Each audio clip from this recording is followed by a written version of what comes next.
नमस्कार माझ्या सर्व शेतकरी बांधवांनो, मी पठारे पीए आपल्या सर्वांचं मनापासून स्वागत आहे। शेतकरी मित्रांनो, आपण शेती करत असताना आपण आपल्या शेतामध्ये वेगवेगळ्या पिकाची निवड करत असतो, त्या पद्धतीने पिकं घेत असतो। त्या पिकाचं व्यवस्थापन करण्यासाठी आपण शेतामध्ये रोज जात असतो, वेगवेगळी कामं करत असतो। शेतामध्ये रोज जात असताना आपण ज्या पिकाचं पानाचं जे निरीक्षण करायला पाहिजे हे निरीक्षण आपल्याकडनं होत नाही। जवळजवळ आपले 60-70% लोक असे की शेतामध्ये गेल्यानंतर त्या पानाचं निरीक्षण करणं, व्यवस्थित बारकाईने बघणं हे बघत नाही। त्या पिकाच्या पानावरती कोणत्या रस शोषणाऱ्या किडींचा प्रादुर्भाव आहे का, कोणत्या अळीचा प्रादुर्भाव आहेत का, किंवा त्या पिकावरती कोणता बुरशीजन्य अटॅक आहेत का। तसेच त्याचप्रमाणे त्या पानावरती त्या पिकावरती कोणत्या अन्नद्रव्याची कमतरता आहेत का। तर हे आपण त्या पानाचं निरीक्षण केल्याशिवाय आपल्याला ते समजणार नाही, तर ते आपण बघायला पाहिजे। शेतकरी मित्रांनो, मी आज माझे मित्र फारुख मुजावर यांच्या अद्रकीच्या प्लॉटला व्हिजिट करण्यासाठी आलो आहे। अद्रकीच्या प्लॉटला व्हिजिट आल्यानंतरनं ज्या पानामध्ये मला ज्या अन्नद्रव्याची कमतरता दिसली, तर हे पाहून मला थोडंसं हे पानं का पिवळे पडतात याविषयी मला तुम्हाला काहीची माहिती सांगायची। बघा शेतकरी मित्रांनो, आपण जर बघितलं तर हे अद्रकीचा प्लॉट आहे। ह्या अद्रकीच्या प्लॉटमध्ये हे जे आपण एक 5-6 झाडं बघितले किंवा सगळे जर प्लॉट बघितले, तर हे पानाचं जर आपण बारीक नजर मारली तर पानं एकदम लहान पडलेले आहेत, एकदम आखूड पडलेले आहेत आणि पानं पूर्णपणे पिवळे झालेले आहेत। म्हणजे अगदी ही प्लॅस्टिकच्या पानासारखे पानं झालेले आहेत, पूर्ण हरितद्रव्य विरहित ही पानं आहेत। आपण जर बघितलं तर हे हरितद्रव्य नसल्यामुळं पानं हे करपून चाललेले आहेत। तर शेतकरी काय करतात, हे पिवळ्या झालेल्या पानाला किंवा हे आलेल्या करप्याला करपा म्हणून संबोधतात। ॲक्च्युली ही फेरस खताची कमतरता आहे, म्हणजे लोह खताच्या कमतरतेमुळं हे पानं पिवळे पडलेले आहेत। तर हे पानं पिवळे पडल्यानंतर जो करपा आला हरितद्रव्याच्या कमतरतेने, याला रोग म्हणून संबोधतात आणि वरून बुरशीनाशक वगैरे मारतात। म्हणजे आज आपण जर शेतामध्ये जर बघितलं तर आज हे पानं पूर्णपणे पिवळे पडलेले आहेत। तर शेतकरी मित्रांनो, ही लोह खताची कमतरता आहे, हे आपण लक्षात घेतलं पाहिजे। तर सगळ्यात महत्त्वाचं की आपण शेतामध्ये गेल्यानंतर अन्नद्रव्याची कमतरता, तर ही अन्नद्रव्याची कमतरता कोणत्या अन्नद्रव्याची कमतरता आहे हे आधी आपण लक्षात घेतलं पाहिजे। पण अनेक शेतकरी ह्या अन्नद्रव्याच्या कमतरतेला रोग म्हणून संबोधतात आणि वरून बुरशीनाशक वगैरे मारतात। आता अद्रकीप्रमाणे हळद असेल, ऊस असेल, आता बघा बहुतांशी लोकांकडे ऊसाचं प्लॉट आहेत। आज ऊसामध्ये पहिल्या वर्षीमध्ये किंवा दुसऱ्या वर्षाचा जो खोडवा ऊस असेल, तर ऊसाच्या काही फुटव्यांमध्ये अगदी प्लॅस्टिकच्या पानासारखे पिवळे पानं होऊन जातात। तर त्याला अनेक जण केवडा रोग म्हणून संबोधतात आणि तिथं वरून बुरशीनाशक मारतात, पण ॲक्च्युली ती फेरस ह्या खताची कमतरता असते। त्याचप्रमाणे आता एक 15-20 दिवसापूर्वी, म्हणजे ज्यावेळेस सोयाबीन आपलं 25-30 दिवसाचं होतं, त्यावेळेस अनेक सोयाबीन हे पिवळे पडलेले होते। तर ही पिवळे पडण्याचं कारण की जमिनीमध्ये पाणी भरपूर होतं, लोह खताची उपलब्धता झालेली नाही, त्याच्यामुळं सोयाबीन पिवळं पडलं।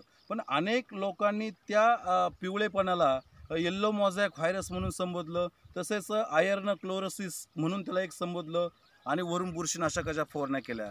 तर शेतकरी मित्रांनो, लक्षात घ्या की प्रत्येक पिकाच्या शेंड्याकडली पानं ही पिवळी पडले, लहान पडले, छोटे पडले, आखूड पडले आणि अगदी हरितद्रव्य नसणारी पानं, तर ही लोह खताची कमतरता असते। हे आपण प्रत्यक्ष ते लक्षात घेणं गरजेचं असतंय।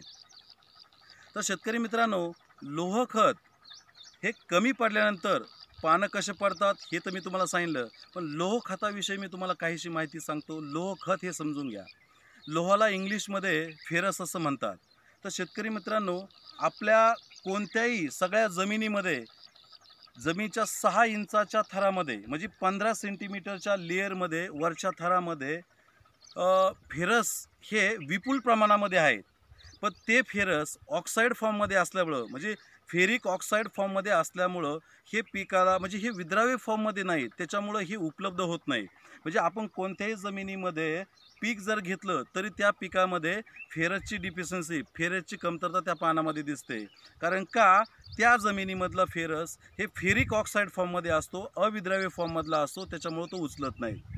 शेतकरी मित्रांनो, फेरस हे 2 पद्धतीने येतं, म्हणजे याचे 2 रूपं आहेत। एक म्हणजे फेरस, त्याला आपण AP2 याची संज्ञा असते। म्हणजे फेरस हे इझी जमिनीतून उपलब्ध होतं किंवा पानातून जर दिलं याची उपलब्धता सहज होते किंवा पानात जर दिलं तर हे पिकाला लवकर मिळालं जातं। आणि दुसरं म्हणजे फेरिक। तर फेरिक म्हणजे काय की आपल्या जमिनीमध्ये भरपूर फेरस आहेत, पण हे फेरिक फॉर्ममध्ये असल्यामुळं, स्थिर स्वरूपामध्ये असल्यामुळं, हे अविद्राव्य फॉर्ममध्ये असल्यामुळं याची उपलब्धता होत नाही। तर सगळ्यात महत्त्वाचं हे 2 रूपं आपण त्याच्यात लक्षात घेतले पाहिजेत। तर फेरिक याच्यापेक्षा फेरस हे अवेलेबल फॉर्ममधलं हे जमिनीमध्ये असणं गरजेचं असतं।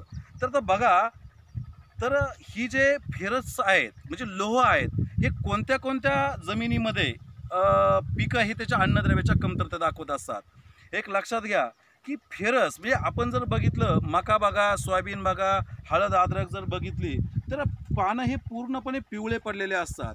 ह्या जमिनीतून ते फेरसची उपलब्धता न झाल्यामुळे ही पानं पिवळे पडलेले असतात। तर शेतकरी मित्रांनो, अशा कोणत्या जमिनी आहेत की त्याच्यामधून फेरस उपलब्ध होत नाहीत ते मी तुम्हाला सांगतो। बघा, ज्या जमिनीमध्ये त्या जमिनीचा pH हा 8.5-9च्या पुढं आहे, म्हणजे ज्या जमिनी अल्कयुक्त आहेत, ज्या जमिनीचा सामू जास्त आहेत, अशा जमिनीमधनं फेरस खताची उपलब्ध होत नाही। त्यानंतर दुसरा मुद्दा म्हणजे सगळ्यात महत्त्वाचं की आपल्या जमिनीमध्ये जिथं मुक्त चुन्याचं प्रमाण जास्त आहे, जमिनी पांढऱ्या आहेत, ज्या जमिनीमध्ये कॅल्शियम बायकार्बोनेटचं प्रमाण हे 8.5-9% जास्त आहेत, म्हणजे सर्वसाधारण आपल्या जमिनीमध्ये चुनखडीचं प्रमाण 6 ते 6.5% असायला पाहिजे। जर हेच प्रमाण जर 9%च्या जर पुढे जर गेलं चुनखडीचं प्रमाण, तर त्या जमिनीमध्ये मुख्य करून फेरसची आणि झिंकची उपलब्धता होत नाहीत, हे पण आपण लक्षात घेतलं पाहिजे। त्याचप्रमाणे ज्या जमिनीमध्ये ऑर्गेनिक कर्ब कमी आहेत, म्हणजे सेंद्रिय खताचं प्रमाण जर कमी असेल तर त्या जमिनीतून सुद्धा फेरसची कमतरता ही आपल्याला तेवढी दिसत नाही। त्याचप्रमाणे आपल्या जमिनी जास्तीत जास्त पाणी धरून ठेवणारे असेल, म्हणजे ज्या जमिनीची वॉटर होल्डिंग कॅपॅसिटी जास्त आहेत, ज्या जमिनीत जास्तीत जास्त जाड आहेत, भारी जमिनी आहेत, चिकन मातीचं प्रमाण जास्त आहे, ज्या जमिनी चोपण आहेत, अशा पाणथळ जमिनीमध्ये, म्हणजे आज जर आपण बघितलं फारुकबाईंच्या प्लॉटमध्ये, तर ही पाणी धरून ठेवणारं प्लॉट असल्यामुळं तर याच्यामध्ये ही फेरसची उपलब्धता ह्या प्लॉटला झालेली नाही। त्याच्यामुळं पानं हे हरितद्रव्याच्या कमतरतेने म्हणजे फेरसच्या कमतरता त्याच्यामध्ये आपल्याला स्पष्टपणे दिसून येते। त्याचप्रमाणे आपल्या जमिनीमध्ये जास्तीत जास्त वारंवार पाऊस झाल्यामुळं त्या जमिनीची जिथं झीज झालेली असते अशा दलदलीच्या भागामध्ये आपल्याला फेरसची उपलब्धता झालेली दिसत नाही। त्याचप्रमाणे ज्या भागामध्ये अति ह्युमिडिटी आहे, ज्या जमिनीमध्ये अति पाऊस होतोय, म्हणजे ज्या भागामध्ये जास्त पाऊस होतो अशा जमिनीमधनं सुद्धा फेरसची उपलब्धता होत नाही। ज्या जमिनीमध्ये अजून एक सगळ्यात महत्त्वाचं की ज्या जमिनीमध्ये ॲल्युमिनियमचं प्रमाण जास्त असेल त्या जमिनीमध्ये सुद्धा आपल्याला फेरसची उपलब्धता ही दिसत नाही, त्या पानामध्ये फेरसची कमतरता आपल्याला हे स्पष्टपणे दिसते। आता शेतकरी मित्रांनो, सगळ्यात महत्त्वाचं हे झालं जमिनीचं, पण सगळ्यात महत्त्वाचं की तुमच्या जमिनीमध्ये म्हणजे अति भारी जमिनी असाल, काही जण म्हणतात 50, 60, 70 फूट जमिनी माझ्या काळ्या आहेत, ह्या काळ्या जमिनीमध्ये जर सोडियम आणि क्लोराईड ह्या क्षारांचं प्रमाण जर जास्त असेल तर सगळ्यात महत्त्वाचं अशा जमिनीमध्ये जे विद्राव्य फॉर्ममधला जास्तीचा फॉस्फरस आहे, हा फॉस्फरस जो जमिनीतला स्थिर म्हणजे फेरिक फॉर्ममधला जो लोह आहे याला धरून ठेवतो, याला पॅक करतो मातीच्या कणावरती, हा विद्राव्य फॉर्ममध्ये जात नाही, त्याच्यामुळं फेरसची उपलब्धता ही आपल्याला तिथून होत नसते। त्याचप्रमाणे सगळ्यात महत्त्वाची गोष्ट म्हणजे की आपल्या जमिनीमध्ये पाणी जास्त झालं आणि सगळ्यात महत्त्वाचं की मुळी डेव्हलप झाली नाही, म्हणजे एखादं पीक आता आपण घेतलं, आज जर आपण ह्या अद्रकीच्या प्लॉटवरती जर बघितलं, पाणी जास्त झाल्यामुळं रूट झोन हा डिस्टर्ब आहे, म्हणजे ज्या पांढऱ्या मुळ्या ज्या डेव्हलप व्हायला पाहिजेत ह्या डेव्हलप व्यवस्थित नाहीत। म्हणजे जर पिकाची मुळी, लक्षात घ्या, कॅल्शियम प्रमाणे लोह हे जमिनीतून मुळ्यांवाटत उपलब्ध होतं, म्हणजे अपटेक होतं, पण जर मुळ्यांची व्यवस्थित वाढ नसेल, पांढऱ्या मुळ्यांची व्यवस्थित वाढ नसेल किंवा मुळ्या कुपोषित असतील किंवा आकुडा असतील, जर मुळ्यांची डेव्हलप जर जास्त नसेल तर त्या जमिनीमधून फेरस हा व्यवस्थित उपलब्ध होत नाही, हे पण आपण लक्षात घेतलं पाहिजे। त्याचप्रमाणे सगळ्यात महत्त्वाची गोष्ट की हे जे लोह आहेत, हे लोहाचं म्हणजे फेरसची कमतरता पानात जर कमी पडली तर सगळ्यात महत्त्वाचं त्याच्यात कमतरता कशा दिसतात ते पण मी तुम्हाला सांगतो। बघा, ज्यावेळेस कोणत्याही पिकामध्ये फेरस जर कमी पडला, म्हणजे प्रत्येक पिकाच्या शेंड्याकडली पानं लहान पडले छोटे पडले, आखूड पडले, पूर्ण पिवळे झाले. जसं की मी आत्ता तुम्हाला अद्रकीचे काही पानं दाखवले आहे त्याप्रमाणे पान एकदम प्लॅस्टिकच्या पानासारखं जर असेल तर तिथं ही लोह खताची कमतरता असते. आपण हे लक्षात घेतलं पाहिजे. आता लोह खताचं पिकामध्ये त्याचं कार्य कसं असतं, पिकासाठी ते महत्त्वाचं का असतं तर ते एक मी सांगतो. बघा, 6 सूक्ष्म खतापैकी एक सूक्ष्म खत म्हणजे लोह. हे लोह खतामुळं पिकामध्ये ज्यावेळेस अन्न निर्मिती होती म्हणजे पिकामध्ये फेरस, मॅग्नीज, झिंक, मॅग्नेशियम आणि नायट्रोजन हे 5 अन्नद्रव्ये पानामध्ये अन्नद्रव्ये हे सूर्यप्रकाशाच्या मदतीने म्हणजे प्रकाश संश्लेषण प्रक्रियेमध्ये लोहाची गरज ही अतिशय महत्त्वाची असते. जर लोह नसेल तर पानामध्ये अन्न निर्मितीची प्रक्रिया ही खूप संथ असते. त्याचप्रमाणे पिकामध्ये नायट्रोजनचं स्थिरीकरण करणं सगळ्यात महत्त्वाचं हे लोहाचं काम असतं. त्याचप्रमाणे पानामधलं कॅल्शियम असेल, त्याचप्रमाणे गंधक असेल हे पचवणं, त्याचप्रमाणे पानामधली जी चयापचयाची क्रिया आहेत, जी हरितद्रव्ये तयार करण्याची प्रक्रिया आहे ही चांगली सुरळीत करण्यासाठी सगळ्यात महत्त्वाचा लोहाचा रोल आहे. पानं जाड रुंद हिरवीगार होण्यासाठी आपल्याला पानामध्ये लोहाची गरज असणं खूप गरजेचं आहे. आता हे झालं मी पिकामध्ये कार्य कसं चालतं लोहाचं हे मी तुम्हाला सांगितलं. पण शेतकरी मित्रांनो, आपण जर बघितलं, आपण सगळे पिकं बघतो, घेतो. हे पीक घेत असताना सगळ्यात महत्त्वाचं की आपल्याला पानं पिवळे दिसतात. पण हे पानं काही पिकांमध्ये अति पिवळे दिसतात. जमीन चांगली असली तरी पिवळे दिसतात.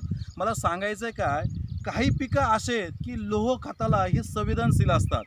म्हणजे वेलवर्गीय पिकं जर तुम्ही बघितले, भाजीपाला पिकं बघितले, मका बघितली, अद्रक किंवा हळद आपण जर बघितली, त्याचप्रमाणे ऊस जर बघितला तर ही पिकं किंवा कोथिंबीर असेल ही पिकं लोह या खताला अगदी तुम्हाला सांगतो संवेदनशील आहेत.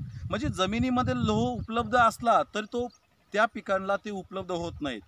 शेतकरी मित्रांनो, मी तुम्हाला ही आता लोहाविषयी माहिती सांगितली, लोह या सूक्ष्म खताविषयी.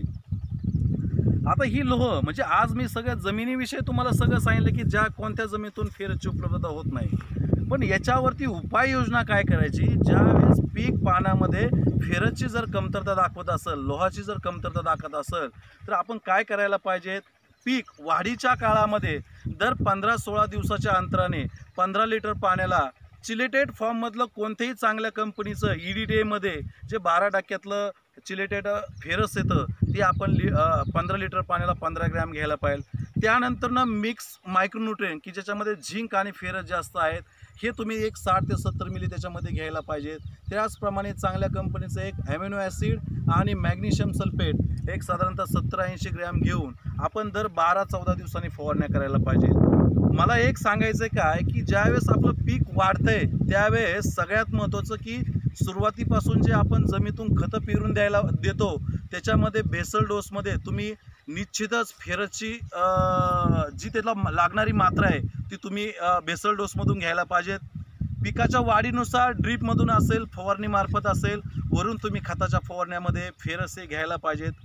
मित्रांनो, मला एक सांगायचं आहे काय की पिकामध्ये जर अन्नद्रव्याची कमतरता जर पडली तर पीक निम्म तिथं गहाळ आहेत हे आपण लक्षात घेतलं पाहिजे. म्हणजे अन्नद्रव्याची कमतरता दिसायलाच नाही पाहिजे. म्हणून सुरुवातीपासून प्रतिबंधात्मक तुम्ही पिकाला एक संतुलित आहार देत चला.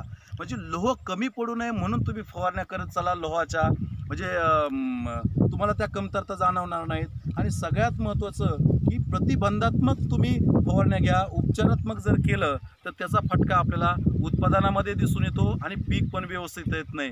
म्हणून सगळ्यात महत्त्वाचं आपण रोज शेतामध्ये गेल्यानंतरनं आज एका एकरामध्ये 3 ते 4 झाडं त्याचे पानं आपण बारकाईने बघायला पाहिजे की कोणत्या त्या पानामध्ये कोणत्या अन्नद्रव्याची कमतरता पडली तर त्या अन्नद्रव्याचं आकलन आपल्याला होणं गरजेचं आहे. तर एवढं बोलून मी थांबतो. शेतकरी मित्रांनो, एवढंच मला सांगायचं आहे की अन्नद्रव्याच्या कमतरता हे आपण खरंच आधुनिक शेती करत असताना समजून घेणं गरजेचं आहे. आज म्हणजे कीटकनाशक, बुरशीनाशकाचे खर्च खूप वाढलेले आहेत. ह्या अन्नद्रव्याच्या कमतरतेला लोक रोग म्हणून संबोधतात आणि वरून बुरशीनाशक मारतात, म्हणजे खर्च जास्त करतात. तर एक लक्षात घ्या, अन्नद्रव्याच्या ज्या कमतरता आहेत ह्या आपण प्रत्यक्ष ह्या लक्षात घेतल्या पाहिजे, समजून घेतल्या पाहिजे. एवढंच मला सांगायचं आहे. आज मी तुम्हाला लोह या फारुकभाईंच्या प्लॉटवरती मी आल्यानंतर जे लोहाच्या कमतरतेचं जे तुम्हाला माहिती सांगितली. अशाच पद्धतीने तुम्हाला इतर जे सूक्ष्म खतातले जे काही खनिजं आहेत याविषयी पुढल्या व्हिडिओमध्ये माहिती सांगतो. धन्यवाद. अजून डिलीट तर झालं नाही ना? नाही.